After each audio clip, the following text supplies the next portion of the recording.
বাচ্চাদের একটি জায়গায় ভুলেও আঘাত করবেন না, বাচ্চাদেরকে শাসন করবেন, কিন্তু একটি জায়গায় ভুলেও বাচ্চাদের আঘাত করবেন না। আল্লাহ তাআলা কোরআনে বলছেন, আল্লাযী খলাকাকা ফাসাওয়াকা ফাআদালাক, আমি আমার বান্দাদেরকে সুষম সুবিন্যস্তভাবে আমি সৃষ্টি করেছি।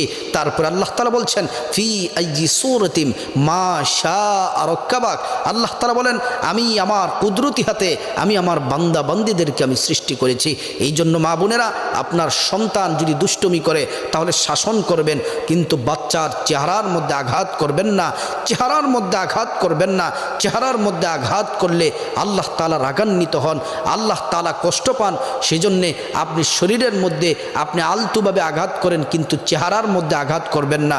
যদি চেহারার মধ্যে আঘাত করেন আল্লাহ তাআলা কষ্ট পাবেন। তো সেজন্যে আপনি বাচ্চাদেরকে শাসন করতে গিয়ে আপনি সচেতন থাকুন। আল্লাহ তাআলা বুঝার তৌফিক দান